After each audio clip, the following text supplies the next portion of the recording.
Olá, meus cumprimentos a todos e a todas. Hoje trataremos da reestruturação do calendário escolar para o retorno das atividades nas escolas. Gostaria de pedir a todos que dessem um break neste vídeo nesse momento e assistissem novamente o vídeo anterior, o vídeo de número 13, porque este que iniciamos agora é uma sequência do passo a passo que estamos desenvolvendo para o planejamento de retorno das atividades. É preciso ter conhecimento dos passos anteriores para entender o porquê dos encaminhamentos que serão dados agora em relação à reestruturação do calendário escolar. Bom, essa nossa contribuição não tem nada a ver com apoio ou discordância do reinício das atividades escolares. Essa nossa contribuição é direcionada ao reinício das aulas, seja amanhã, semana que vem, daqui um mês, 2 meses, 3 meses, quando ocorrer. O planejamento é direcionado para o dia que for estabelecido para o retorno das atividades. Gostaria de enfatizar aqui a importância do funcionamento, das características, da peculiaridade do funcionamento de uma escola. O planejamento é totalmente diferente porque envolve características diferentes, envolve perfil de pessoas diferentes. Diferente de todas as demais atividades, a escola é um lugar muito próprio e, por isso, a importância de se tomar todas as precauções, todos os cuidados para só realmente começar o retorno das atividades escolares quando se tiver, não o mínimo, quando se tiver o máximo de segurança, tanto para alunos como para os profissionais da escola. Aqui não se trata de planejamento mínimo, aqui trata-se de planejamento máximo para a segurança de todos. Este é o primeiro ponto. Muito bem, o que nós precisamos considerar? Primeiro, que é uma realidade totalmente diferente para a área educacional. Nós nunca passamos por situação nem parecida. Então, o planejamento não pode ser automático, não pode ser o mesmo que sempre fez, que sempre fizemos ou que sempre desenvolvemos. É diferente o momento. Portanto, as decisões precisam ser diferentes, os encaminhamentos diferentes, e uma preocupação que me vem é de que estamos com 90 dias de isolamento social e neste período, em relação à educação, têm sido tomadas muitas decisões, têm sido dados muitos encaminhamentos longe de onde o processo ensino-aprendizagem ocorre, distante de onde estarão os alunos, os professores, os profissionais, distante das escolas. Eu entendo que o ambiente escolar, os atores do ambiente escolar não podem jamais deixar de ser ouvidos neste momento que se pensa no retorno das atividades, seja quando for. Não dá mais para produzir documentos gerais para cumprimento das escolas. Então, é possível perceber decisões no âmbito nacional sem se considerar a realidade do dia a dia das escolas, principalmente da rede pública. É possível perceber nos estados a reprodução das orientações nacionais e encaminhada essas, para quem já fez, encaminhadas essas orientações para que as escolas cumpram as orientações. Isso é o que se faz normalmente, num período normal, num período regular. Hoje, não dá para ser feito assim. Nesses 3 meses, foram medida provisória, pareceres, portarias, cartilhas, nota técnica, e-mails, e as escolas, na realidade do Brasil, os sistemas não estão seguros de como começar as aulas.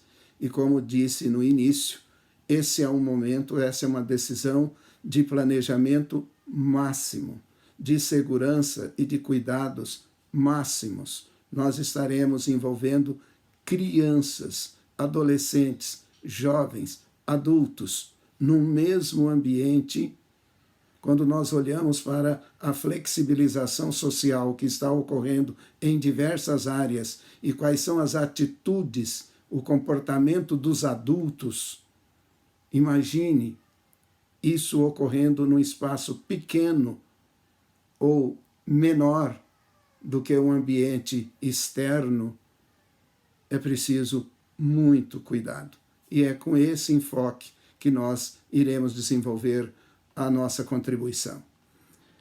É preciso considerar, e eu diria para vocês que digo isso com a máxima segurança, a educação pública sempre teve, nos últimos 20 anos, uma preocupação ou uma falta de preocupação com o planejamento efetivo, eficiente, concreto, realista. Tornou-se movimentos automáticos, burocráticos. É comum se copiar os planejamentos, os documentos de um ano para outro e vai-se no automático. Insisto, desculpe a insistência, não é momento comum. E esse momento eu vou dedicar essa contribuição, dedicar principalmente aos municípios, às secretarias de educação dos municípios, aos gestores municipais. Ora, Wilson, mas por que só aos municípios? Eu comecei dizendo que é preciso considerar a realidade do Brasil. Lá no nosso vídeo número 2, quando fizemos o diagnóstico da educação no Brasil antes da pandemia, e eu pedi que não esquecessem, não perdessem de vista aquele contexto, e relembro aqui apenas uma parte dele. São 38 milhões de alunos nas redes estaduais e municipais. Desses 38 milhões, 5 milhões estão na zona rural. Não dá para considerar, não dá para fazer de conta que todos estão sendo atendidos, que as aulas online à distância remota estão chegando a todos. Não estão. Todos sabem disso, do âmbito federal ao âmbito municipal. O que eu estou querendo chamar a atenção é: não se pode desconsiderar a realidade na hora de se tomar as decisões. Muito bem. Por que município? Toda escola, seja ela federal, estadual, municipal ou privada, funciona em um município. Todas as escolas estão situadas em municípios, seja ela de qual sistema for, federal, estadual, municipal ou particular ou privada. Funciona em um município. Cada município tem as suas características. Cada escola é diferente uma da outra dentro do mesmo município. Por isso eu chamo a atenção que regras gerais, nesse momento, não são necessárias, mas não podem deixar de ser consideradas as características mesmo de cada local e de cada escola. Por isso, Estado, quando você define as suas orientações, não pode simplesmente copiar as orientações nacionais. As suas escolas estão em municípios diferentes. Dentro desses municípios existem escolas estaduais diferentes uma das outras. É preciso ficar claro que essas orientações serão a logística da implementação será da escola. Não é a Secretaria de Educação que vai implementar. São as escolas. É preciso que a rede estadual, que a rede municipal conheça cada uma das suas escolas. Os protocolos serão gerais. Terá que ter álcool em gel, terá que ter máscara, terá que ter pias para lavar as mãos. Isso é geral.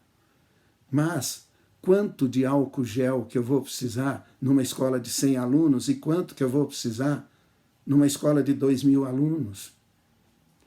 Vamos decidir que serão só 15 alunos por sala para retornar. Ora, mas você tem escola que 15 alunos é a capacidade total da sala.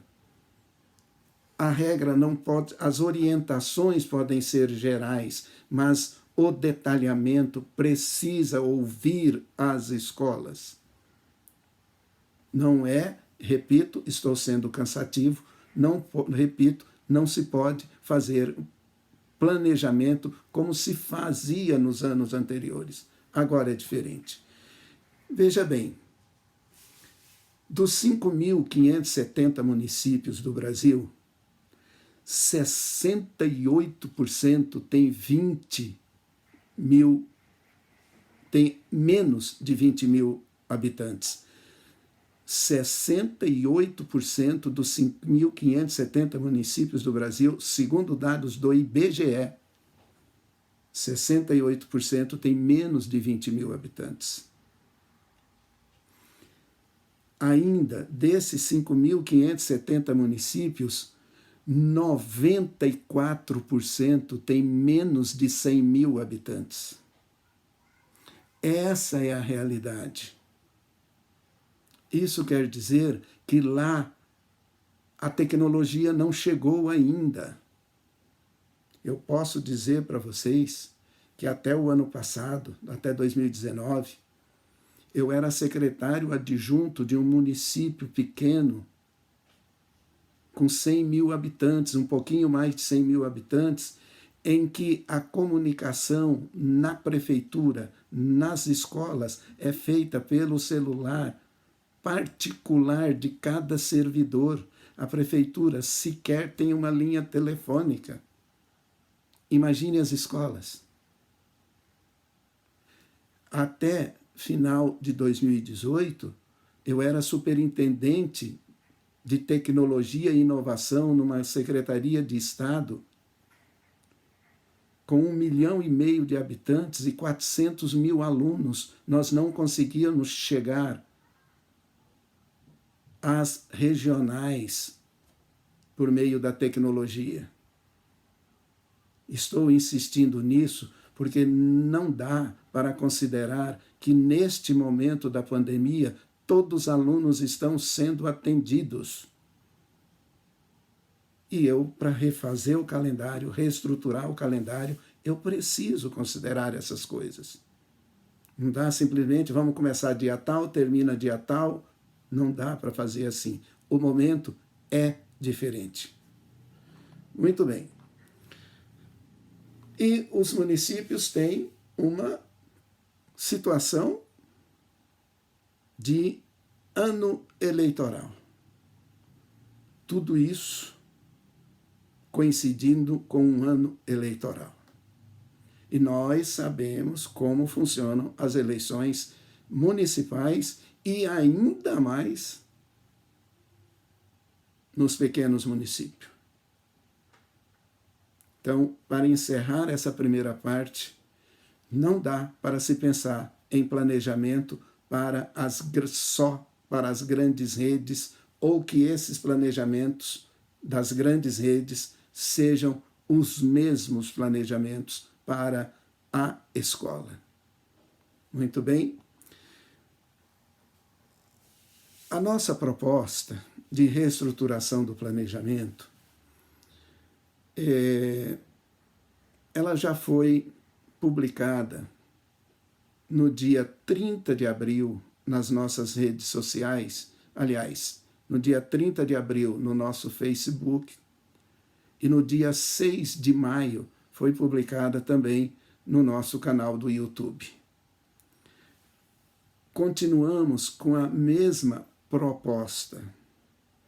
É foco na aprendizagem dos alunos.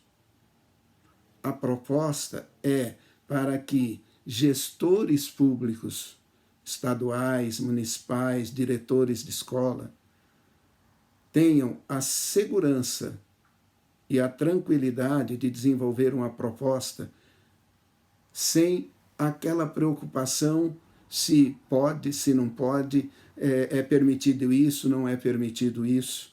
A proposta está relacionada ao cumprimento da legislação e à gestão do sistema de ensino, tendo como prioridade a aprendizagem dos alunos.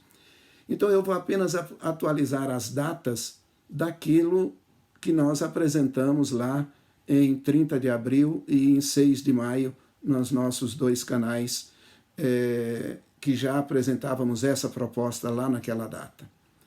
Vejam bem, vamos imaginar começar as aulas dia 13 de julho, daqui a um mês. Essa data não é o mais importante. Eu estou apenas estabelecendo um parâmetro. A ideia serve ou aplica-se a qualquer data, que seja julho, agosto, setembro. É importante que se compreenda o propósito. Se começar as aulas dia 13 de julho e não dá, é importante que eu diga isso antes, não dá para fazer planejamento para o calendário de 2020. A situação é diferente. Portanto, o planejamento que nós estamos propondo é 2020 e 2021. Não existe nenhum motivo para terminar o ano letivo em dezembro de 2020. Vamos seguir?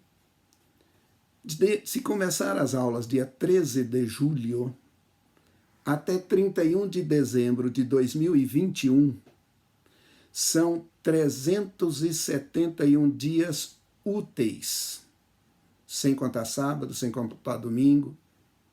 São 371 dias úteis. Isso representa 1.484 horas. Começando 17 de julho, nós temos 371 dias e 1.484 horas até 31 de dezembro de 2021. Somando-se a isso, o número de dias que tivemos antes da pandemia, antes da suspensão das aulas, somando-se o número de dias e o número de horas que foram dadas antes da pandemia, praticamente nós fechamos 2 anos letivos.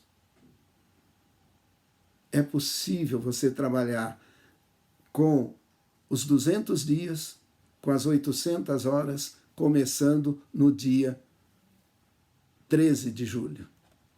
Estou dizendo que o foco é o cumprimento da legislação e a aprendizagem dos alunos. Nesse momento, estamos tratando do calendário.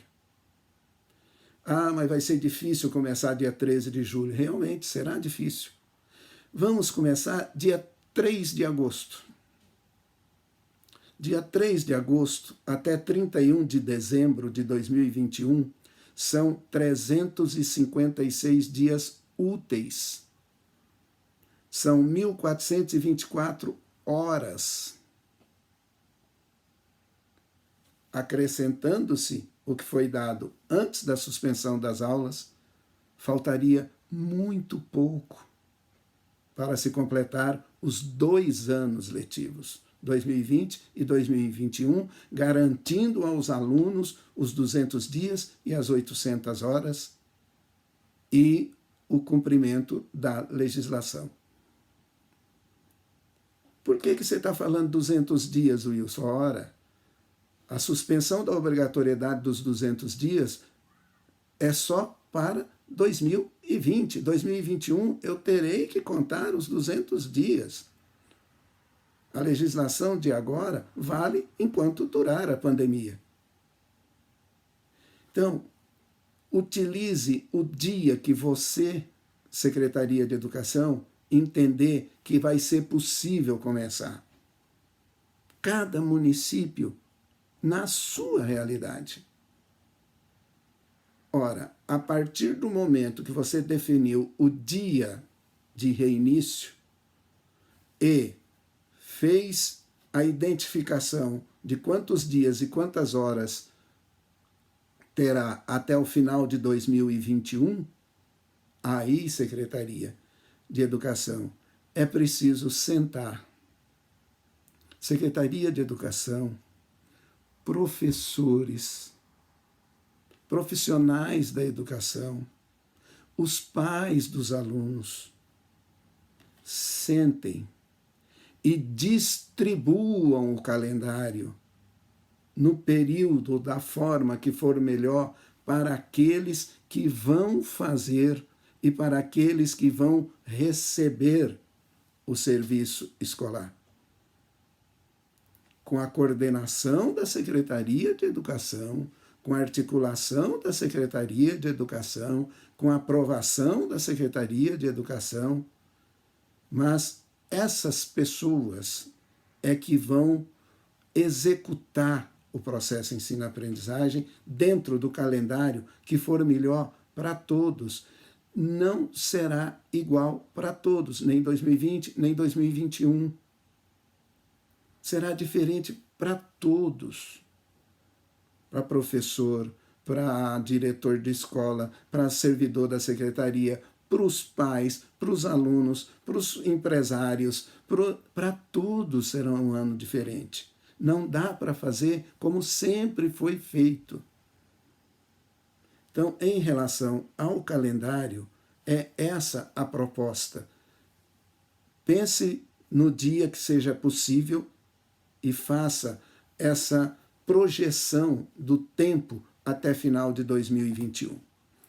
Reestruturado o calendário, então definiu-se, a secretaria precisa garantir as condições para as escolas começarem. Lembram que no vídeo anterior falamos dos primeiros passos para o planejamento. A equipe definiu-se isso, o calendário. A secretaria tem o seu papel definido nos 4 primeiros passos do planejamento e definido o calendário, é preciso que as escolas reúnam os pais dos alunos e passe as orientações de como funcionará a escola.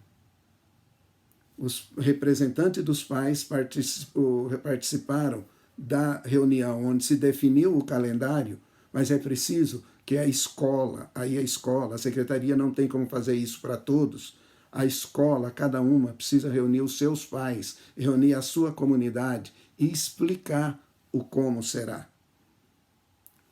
E, definido o dia de início das aulas, Secretaria de Educação, os profissionais da educação, aqueles que vão atuar na escola, precisam retornar ao trabalho 3 dias, talvez uma semana antes do início.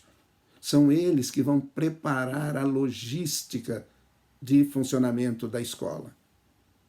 Eles vão organizar a escola antes dos alunos chegarem, para que quando esses chegam no dia determinado, possa estar toda a escola organizada e preparada para receber os alunos. Ok? Vejam bem, isso é a reestruturação do calendário escolar. Muito bem. Dissemos que todos os passos, desde o vídeo anterior até a estruturação do calendário, reestruturação do calendário, tem a ver com o processo ensino-aprendizagem. Muito bem, organizamos as escolas, conseguimos fechar o calendário. O que será ensinado aos alunos no retorno? Isso no próximo vídeo. Por enquanto, muito obrigado.